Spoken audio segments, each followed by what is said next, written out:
Hello everyone. आप सभी का स्वागत है टारगेट सेमेस्टर के ऑनलाइन प्लेटफॉर्म पे। जैसे कि आप सभी को पता है कि जूलॉजी का हम लोग 6th यूनिट को डिस्कस कर रहे थे। सर्कुलेशन एंड एक्सक्रीशन वाला यूनिट के नाम से होगा। इसके जो अब फर्स्ट 25 क्वेश्चन थे उसको हम लोग डिस्कस कर लिए, यानी कि सर्कुलेशन वाले पोर्शन को ऑलमोस्ट हम लोग डिस्कस कर लिए थे। अब जो उसका जो नेक्स्ट टॉपिक बचता है, नेक्स्ट उसका सब यूनिट है एक्सक्रीशन।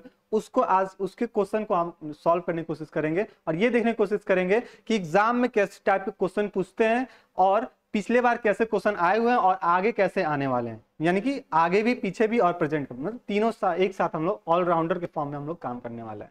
ठीक है, तो आई होप इसके पहले वाला जो पहला पार्ट वाला वीडियो था वो आप लोग अच्छे से उसको देख लिए होंगे, अपने सारे क्वेश्चन को सॉल्व कर लिए होंगे और आप लोग ये भी एनालिसिस कर लिए होंगे कि मेरे 25 में से कितने क्वेश्चन सॉल्व हो चुके हैं। ठीक है, तो इससे एक अंदाजा मिल जाता है कि अपने तैयारी को और कैसे और बढ़ाना है, कि उसको उसी पे मेंटेन करके चलना है। ठीक है, नए नए क्वेश्चन को लेना है, कहाँ से लें। तो ये सारे चीज अगर आपके मन में डाउट है तो क्या करेंगे, ऐप को डाउनलोड कर लेंगे। ऐप को डाउनलोड करते ही वहाँ पे सारथी फॉर बीएससी सेकंड सेमेस्टर के नाम से होगा कोर्स। उस पर जैसे जाएंगे तो वहाँ पे आपको ये सारे पीडीएफ आपको वहाँ से अवेलेबल हो जाएंगे, जिससे आप उसको और प्रैक्टिस कर सकते हैं। या फिर आप वीडियो को बार बार देखते रहिए, फिर आपको प्रैक्टिस भी हो जाएगा, है ना। सब चीज़ दिमाग में बैठते भी चलेंगे।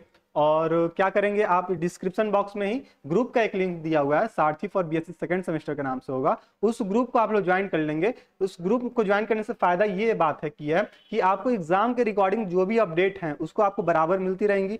और साथ ही साथ जो भी इंपॉर्टेंट कीवर्ड, की पॉइंट, डायग्राम या फिर जो भी चीज़ है ना, वहाँ पे आपको फ्री ऑफ कॉस्ट में आपको अवेलेबल होते रहेगा। तो इससे अच्छी बात तो है सर कि फ्री ऑफ कॉस्ट में सारे चीज़ हमको एक ही जगह पे मिल जा रहा है। तो ग्रुप को ज्वाइन कर लेते हैं और अपने दोस्त को भी ज्वाइन करा दीजिए। ठीक है, तो चलिए क्लास को स्टार्ट करते हैं। आज का हम जो 26 क्वेश्चन जो होगा उसको हम सॉल्व करने की कोशिश करेंगे और देखेंगे किस किस टाइप का क्वेश्चन है।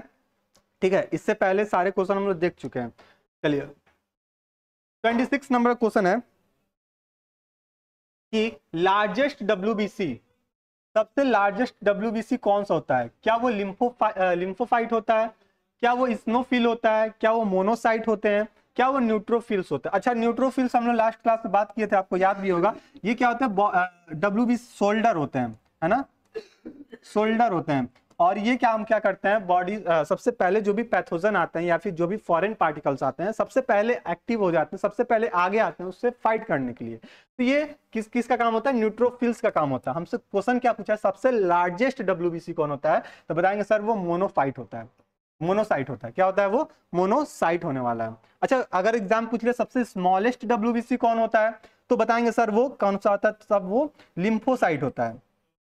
ठीक है, तो क्या होता है वो? लिम्फोसाइट होता है, यानी कि ऑप्शन नंबर ए। और अगर 26 की बात करते हैं तो ऑप्शन नंबर सी जो होगा वो अपना करेक्ट होने वाला है। चलिए आगे चलते हैं। अच्छा, जितने क्वेश्चन हम लोग सॉल्व कर रहे हैं ना, 25 क्वेश्चन जो भी सॉल्व करेंगे, आप लास्ट में एक बार बता दीजिए कि मेरे इतने क्वेश्चन करेक्ट हो चुके हैं। ठीक है, चलिए, आपका आई होप कि दोनों क्वेश्चन आपका सही हो गया होगा। चलिए आगे चलते हैं, 28 पे आते हैं। 28 है अपने पास कि एंटीबॉडीज प्रोड्यूस डब्ल्यूबीसी। अब जो डब्ल्यूबीसी में क्या होता है, एंटीबॉडी बनता है, वो किसके थ्रू बनता है? क्या वो न्यूट्रोफिल्स के थ्रू होता है, क्या वो बेसोफिल्स के थ्रू होता है, क्या वो मोनोसाइट के थ्रू होता है, या फिर बात कर लें या फिर बात करें लिम्फोसाइट के थ्रू? तो हम क्या बनाना है, एंटीबॉडीज बनाने हैं ना डब्ल्यूबीसी में, तो वो होता है लिम्फोसाइट के थ्रू। किसके थ्रू होता है? लिम्फोसाइट के थ्रू होता है, यानी कि ऑप्शन नंबर जो डी होगा इसका अपना करेक्ट हो जाएगा। चलिए, अब पूछा है हमारा कि life span of WBC. Life span, WBC का लाइफ स्पेन कितना होता है? हम लोग आरबीसी का लाइफ स्पेन देखे थे 120 डेज। हाँ, कहाँ बन रहा था? स्प्लीन में, स्प्लीन सॉरी, कहाँ बन रहा था? बोन मेरो में। कहाँ ग्रेवयार्ड था उसका? तो वो था अपना स्प्लीन। तो अब यहाँ पूछा है डब्ल्यूबीसी का लाइफ स्पेन कितना होता है। तो अब डब्ल्यूबीसी का लाइफ स्पेन बात कर ले तो 7 से 11 दिन तक हमको देखने को मिलता है। 7 से 11 दिन हमको इसका लाइफ स्पेन देखने को मिलता है, यानी कि ऑप्शन नंबर ए जो होगा वो अपना करेक्ट हो जाएगा। ठीक है, चलिए आगे चलते हैं। एक सेकंड दे दीजिए, तब तक क्वेश्चन को देख लीजिए आप लोग। एक सेकंड। 30 नंबर क्वेश्चन देखिए। Blood cell perform an important role in the blood clotting. Blood clotting के लिए कौन सा इंपॉर्टेंट रोल प्ले करता है, इसके बारे में हमको बात करना है। ठीक है, तो ये कौन सा होता है? क्या वो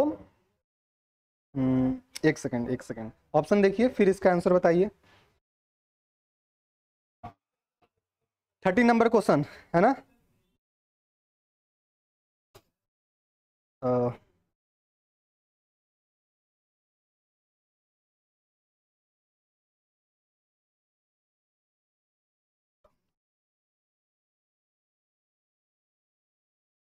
हाँ चलिए चलिए, क्या क्वेश्चन है? Blood cell perform an important role in the blood clotting. अब ब्लड क्लॉटिंग करना है, क्या वो डब्ल्यूबीसी के साथ आरबीसी करता है ब्लड क्लॉटिंग?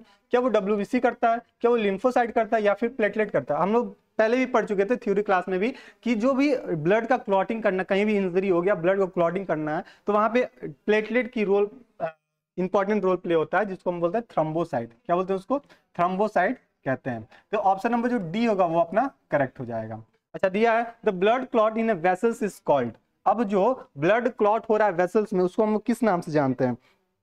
ठीक है, उसको क्या नाम से जानते हैं? क्या वो क्लॉट हो कहते हैं उसको, क्या वो थ्रोम्बस कहते हैं उसको, क्या वो एम्बोलस कहते हैं, या फिर उसको एनिस्मिया कहते हैं, एम्यूनिकस। ठीक है, तो अब बात करें कि जो भी ब्लड क्लॉट होना है वेसल्स में, उसको हम क्या बोलते हैं? थ्रोम्बस कहते हैं। क्या बोलते हैं उसको? थ्रोम्बस कहने वाले हैं। चलिए 32 पे आते हैं। 32 अपने पास दिया है anticoagulant present in blood. Anticoagulant present in blood, क्या वो एनोक्सिन होता है, क्या वो हिपेरिन होता है, क्या वो वल्फिन होता है, या फिर एनेक्सिया होता है? ठीक है, तो इसकी बात करते हैं। तो ये क्या होता है? हिपेरिन होता है। हाँ? एंटीकोगुलिन प्रोटीन जो होता है ब्लड में प्रेजेंट होता है, उसको क्या बोलते हैं? हिपेरिन कहते हैं, हिपेरिन प्रोटीन। तो ऑप्शन नंबर जो बी होगा वो अपना करेक्ट होने वाला है। चलिए अब दिया हेरिडिटी ब्लीडिंग डिजीज। हेरिडिटी मतलब कि जो भी हमारा मतलब वंश चलता आया हुआ है, जो भी डिजीज है उसको कौन सा डिजीज होता है? क्या वो कोगुलोपैथी होता है, क्या वो हीमोफीलिया होता है, क्या वो परप्यूला होता है, क्या वो थ्रोम्बोसाइटोपिनिया होता है? तो अगर बात करते हैं हेरिडिटी ब्लीडिंग डिजीज की बात करते हैं, इसमें क्या होता है कि अगर किसी पर्सन को ये डिजीज है ना, तो क्या होगा, कहीं भी इंजरी हुआ तो उसका ब्लड जल्दी से क्लॉट नहीं होता है, ब्लड की ब्लीडिंग ज्यादा होती है, तो उसको हम बोलते हैं कि हीमोफीलिया के नाम से जानते हैं। क्या बोलते हैं इसको? हीमोफीलिया कहते हैं। यानी कि ऑप्शन नंबर जो बी होगा अपना करेक्ट होने वाला है 33 का। चलिए आगे चलते हैं, 34 पे आते हैं। Bleeder disease is called. Bleeder disease किस नाम से जानते हैं? यानी कि ब्लीडर डिजीज ऐसा कि कहीं भी कट हुआ तो ब्लीडिंग ज्यादा होता है ना?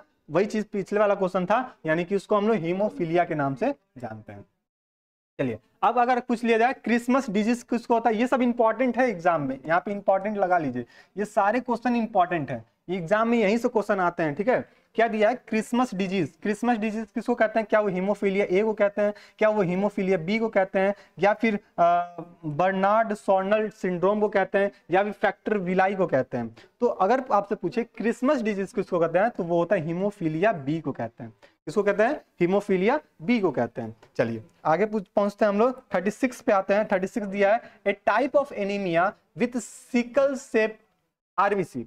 अब ऐसा पूछा है, एनीमिया पूछा है जो कि सिकल सेल सेप्ड आरबीसी का हो, उसको क्या कहते हैं? क्या ह्यूमोलिटिक एनीमिया कहते हैं, क्या वो एप्लेस्टिक एनीमिया कहते हैं, क्या वो विटामिन डिफिशियंसी एनीमिया कहते हैं, क्या वो सिकल सेल एनीमिया कहते हैं? तो आपसे कभी पूछा जाए कि ऐसा एनीमिया जो कि सिकल सेप्ड आरबीसी का, सिकल सेप्ड का हो, ठीक है, उसको बोलते हैं सिकल सेप्ड एनीमिया। इसमें कुछ नहीं था, इसमें क्वेश्चन में ही आंसर छुपा हुआ था। क्या बोलेंगे उसको? सिकल सेल एनीमिया के नाम से उसको जानते हैं।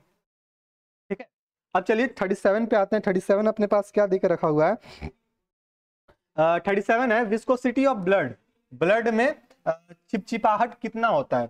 क्या वो 3.5 से 4.54 होता है, क्या वो 5.5 से लेकर 6.5 तक होता है, क्या वो 4.5 से लेकर 5.5 तक होता है, क्या वो 3.5 से लेकर 5.5 होता है? अगर विस्कोसिटी की बात करते हैं तो ये होता है 4.5 से 5.5 तक का विस्कोसिटी ब्लड में देखा गया है। ठीक है, चलिए आगे चलते हैं। आगे अपना क्वेश्चन है 38 नंबर कि instrument use to measure haemoglobin. ऐसा इंस्ट्रूमेंट जो कि क्या करे?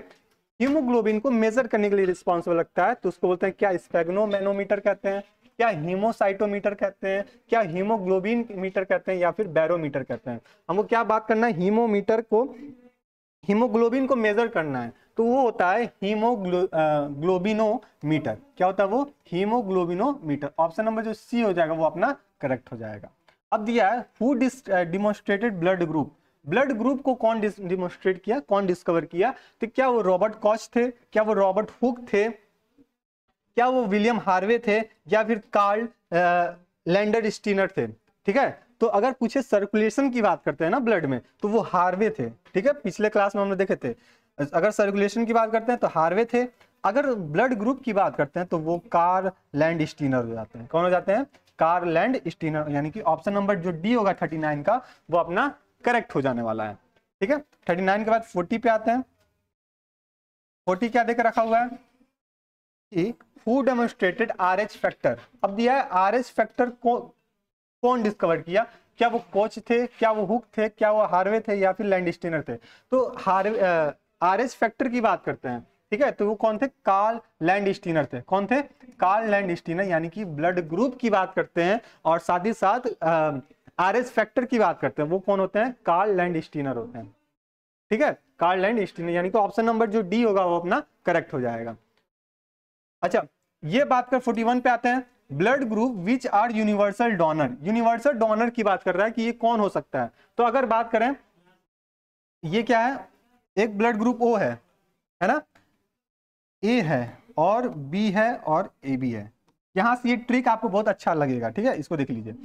जो ब्लड ग्रुप ओ होता है ना, जो ब्लड ग्रुप ओ है वो ए को अपना ब्लड दे सकता है, जो ब्लड ग्रुप ओ है वो अपना बी को भी दे सकता है, और जो ब्लड ग्रुप ओ है वो ए बी को भी अपना ब्लड दे सकता है। तो ये क्या हो गया? ओ जो होता है ना, ये सबको ब्लड दे सकता है, ए को भी दे सकता है, ए बी को भी दे सकता है, बी को भी दे सकता है। तो यानी कि ये कह सकते हैं सर, जो ओ होता है वो यूनिवर्सल डोनर होता है, यानी कि ऑप्शन नंबर जो डी होगा वो अपना करेक्ट हो जाएगा। अब बात पूछेगा आपसे कि रिसेप्टर कौन सा होता है। तो जो ए बी है, यहाँ पे देखिए ब्लड ग्रुप ए बी है, तो किससे किससे ब्लड ले सकता है? तो ए से अपना ब्लड ले सकता है, ओ से ले ही रहा है, बी से भी अपना ब्लड ले सकता है। तो बात करेंगे ए बी की, ब्लड ग्रुप जिसका ए बी है वो यूनिवर्सल रिसेप्टर है, वो किसी से भी ब्लड ले सकता है, और जो जिसका ब्लड ग्रुप ओ है वो किसी को भी ब्लड दे सकता है। तो ये ट्रिक आप अच्छे से इसको देख लीजिए, अपने जहन में बैठा लीजिए। यहां से क्वेश्चन ब्लड ग्रुप का तो पूछना है तो पूछना है। चलिए, ऑप्शन नंबर इसका जो डी होगा वो अपना करेक्ट हो जाएगा। चलिए 42 पे आते हैं। 42 अपने क्या दिया है कि ब्लड ग्रुप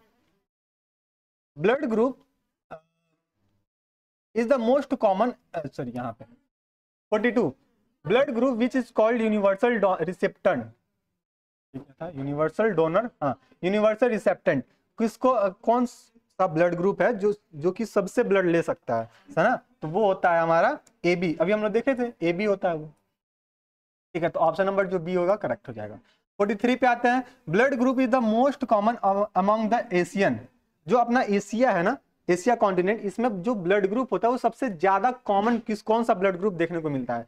क्या वो ब्लड ग्रुप ए होता है, क्या वो ब्लड ग्रुप ए बी होता है, क्या वो ब्लड ग्रुप बी होता है, क्या वो ब्लड ग्रुप ओ होता है? तो अगर बात करें एशिया में कि 10 में से 8 लोगों का जो ब्लड ग्रुप होता है या फिर 7 लोगों का जो ब्लड ग्रुप होता है वो होता है बी, है ना? वो क्या होता है? अपना बी होता है। चलिए आगे चलते हैं, 44 पे आते हैं। 44 दिया है, this substance can not passes through the semi permeable wall of the globules. क्या वो ग्लोबुलिन होता है? ठीक है, क्या वो ग्लोबुलिन होता है, क्या वो एल्बुलिन होता है, क्या वो ब्लड सेल होता है, या फिर ऑल द अबव होता है? तो ऐसा सब्सटेंस जो कि सेमी परमिएबल वॉल से ग्लोबुलस को पास ना करा पाए, वो ग्लोबुलिन भी होता है, एल्बुलिन भी होता है, ब्लड सेल भी होता है। यानी कि ऑप्शन नंबर जो डी है अपना वो क्या हो जाएगा? करेक्ट हो जाएगा, ऑप्शन नंबर डी। ठीक है, 44 का ऑप्शन नंबर डी क्या हो जाएगा? अपना करेक्ट होने वाला है। चलिए 45 पे आते हैं। अब यहां से क्या आएगा? अपना एक्सक्रीशन वाला पोर्शन स्टार्ट होता है। The reason why the right kidney slightly lower than the left kidney. जो हम लोग का जो राइट किडनी है वो लेफ्ट किडनी से स्लाइटली नीचे है। क्यों ऐसा?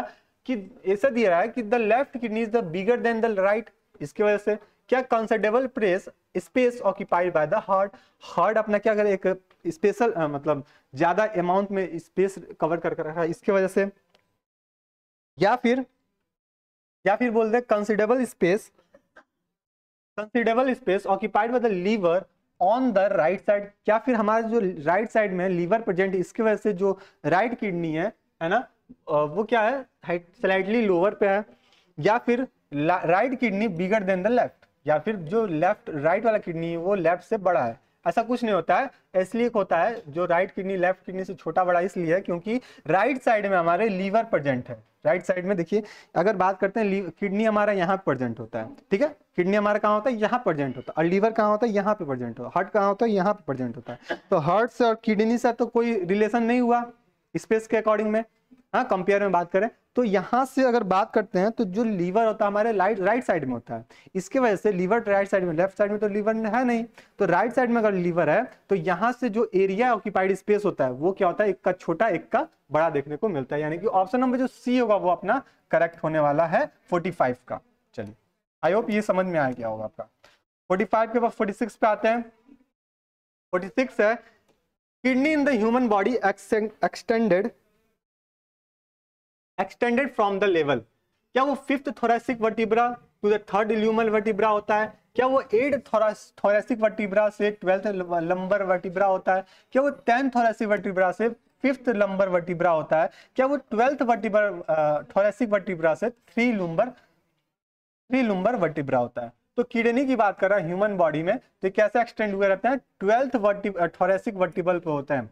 कहाँ पे होते हैं, अगर किडनी की बात करें थोरैसिक होता है ना, ये अपना थोरैस, ये 12वें नंबर पे ये प्रेजेंट होता है किडनी का, ठीक है। तो 12वें नंबर थोरैसिक वर्टिब्रेट की बात करें और तीसरे नंबर पे लंबर, ठीक है। 12वें पे क्या थोरैसिक और तीसरे नंबर पे लंबर, इन दोनों में से कोई भी एक क्वेश्चन पूछ सकता है कि 12वें नंबर पे का जो थोरैसिक है उस पे कौन सा ऑर्गन प्रेजेंट हो, या फिर तीसरे नंबर पे जो लंबर है उस पे कौन सा ऑर्गन हमारा प्रेजेंट है, तो बताएंगे सर वो कौन होता है, किडनी होता है। चलिए 47 पे आते हैं। 47 दिया है the pressure facilitated filtration while the urine is been formed. अब यूरिन का फॉर्मेशन होना है, फिल्ट्रेशन होना है, तो किसके थ्रू हो रहा है, क्या वो फिल्ट्रेट हाइड्रोस्टैटिक प्रेशर की वजह से होता है, क्या वो ऑस्मेटिक ब्लड प्रेशर की वजह से होता है, क्या वो कैपिलरीज हाइड्रोस्टैटिक प्रेशर की वजह से होता है, या फिर ऑल ऑफ दिस से होता है। तो अगर बात करते हैं कि हमारे किडनी में यूरिन का फिल्ट्रेशन कैसे होता है, तो फिल्ट्रेट हाइड्रोस्टैटिक प्रेशर की वजह से ये चीज देखने को मिलता है। तो ऑप्शन नंबर जो ए होगा वो अपना करेक्ट होने वाला है 47 का, ठीक है। चलिए 48 पे आते हैं। This happen if the proximal convoluted tubules is remove from the nephron. अगर सपोज करो नेफ्रॉन है उसमें से ये ट्यूब्यूल्स हम निकाल देते हैं, ठीक है, प्रॉक्सिमल कॉन्वुलेटेड ट्यूब्यूल्स को हम निकाल देते हैं, तो फिर क्या होगा, फिर क्या होगा, यूरिन इज नॉट फॉर्म, क्या यूरिन का नहीं बनेगा, क्या quality and quantity of urine is unaffected, जो क्वालिटी है क्वांटिटी है दोनों डिस्टर्ब हो जाएंगे, क्या यूरिन इज मोर कॉन्सेंट्रेटेड, जो यूरिन है उसका कॉन्सेंट्रेशन बढ़ जाएगा, क्या यूरिन इज मोर डाइल्यूटेड, क्या फिर यूरिन का पतला हो जाएगा, डाइल्यूट हो जाएगा। तो अगर हमारे बॉडी से नेफ्रॉन से प्रॉक्सिमल कॉन्वुलेटेड ट्यूब्यूल्स निकाल दिया जाता है तब क्या होगा, यूरिन जो होगा वो डाइल्यूट फॉर्म में हो जाएगा, यानी कि पतला नहीं होने लगेगा। तो ये चीज का आंसर है डी, ऑप्शन नंबर इसका डी जो होगा वो करेक्ट हो जाएगा। 48 के बाद 49 पे आते हैं। This is the activity of आर्टियल neutral peptide ANP। इसमें से कौन सा ANP का एक्टिविटी है ये बताएं। Inhibition aldosterone and ADH secretion, क्या decrease the reabsorption of water, क्या decrease the reabsorption of sodium. यानी कि ANP का अगर एक्टिविटी की बात करें तो ऑल ऑफ दिस इसमें हमको देखने को मिल सकता है। ऑप्शन नंबर डी हमारा जो क्या हो जाएगा, करेक्ट हो जाएगा। चलिए लास्ट के 2 क्वेश्चन बचे अपने पास। लास्ट के 2 क्वेश्चन में 50 का अगर बात करें, the total number of the outgrowth and incoming of urine through the bladder is, ठीक है। टोटल नंबर कितने होते हैं, तो ये होता है कितने टाइम, 3 टाइम। कितना होता है टोटल नंबर, कितना हो जाएगा 3। तो ऑप्शन नंबर जो बी हो जाएगा वो अपना करेक्ट हो जाएगा। चलिए 51 पे आते हैं। सॉरी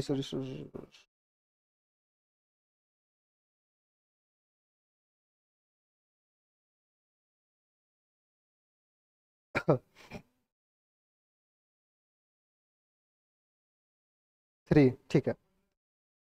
अब 51 पे आते हैं।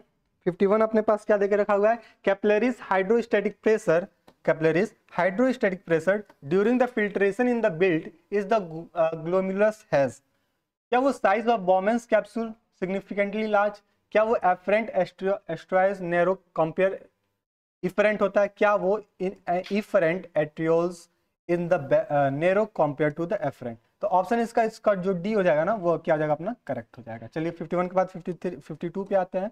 52 अपना क्या दिया है, this arteries passes blood in the kidney, क्या वो कॉमन एलिसिया से होता है, क्या वो क्रिस्टिया से होता है, क्या वो रीनल से होता है, या फिर वो सीनेल से होता है।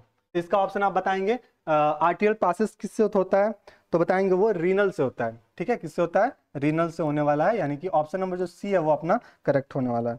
चलिए 52 के बाद 53 पे आते हैं। लास्ट क्वेश्चन है अपना, the function unit of the kidney, kidney का फंक्शनल यूनिट क्या होता है। जैसे हम पढ़ते हैं ना, बॉडी का स्ट्रक्चर एंड फंक्शन यूनिट कौन सा होता है, सेल होता है, ठीक है। लंग का यूनिट क्या होता है, पल्मोनरी होता है। उसी तरह अगर बात करें किडनी का फंक्शनल यूनिट कौन होता है, तो बताएंगे सर वो कौन होता है, नेफ्रॉन होता है। कौन होता है, नेफ्रॉन होता है। तो ये बात आप अपने जहन में बैठा के रखेंगे अच्छे से कि किडनी का अगर फंक्शनल यूनिट पूछ लेगा कि क्या होता है, तो बताएंगे सर वो नेफ्रॉन होता है। तो ये रहा आपका टॉप 25 क्वेश्चन, ठीक है, जो कि हम लोग एक्सक्रीशन से भी हम लोग डिस्कस कर लिए हैं, ठीक है, एक्सक्रीशन से भी हम लोग डिस्कस कर लिए हैं। तो ठीक है, मिलते हैं नेक्स्ट क्लास में नए यूनिट के साथ।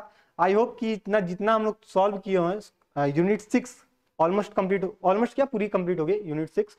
अब हम जब भी मिलेंगे 7th यूनिट पे मिलेंगे और कोशिश करेंगे कि जल्दी जल्दी से 8वें यूनिट को कंप्लीट कर लिया जाए, ठीक है। अगर चाहते हैं इसको पीडीएफ को लेना तो ऐप को डाउनलोड कर लीजिए और वहां से आप सारथी फॉर बीएससी सेकंड सेमेस्टर होगा, वहां से आपको पीडीएफ मिल जाएगा, जहां से आप उसको और अच्छे से प्रैक्टिस कर सकते हैं। साथ ही साथ डिस्क्रिप्शन बॉक्स में व्हाट्सएप ग्रुप का लिंक भी दिया गया है, जिससे आप ग्रुप को ज्वाइन कर लीजिए और फिर अपने तैयारी को सारी, मतलब जो भी अपडेट है एग्जाम के रिकॉर्डिंग, उसको बराबर आप मिल सकता है, ठीक है। तो चलिए मिलते हैं नेक्स्ट क्लास में, तब तक के लिए स्टे रहिए, मस्त रहिए, अपनी तैयारी को और मजबूत करते रहिए।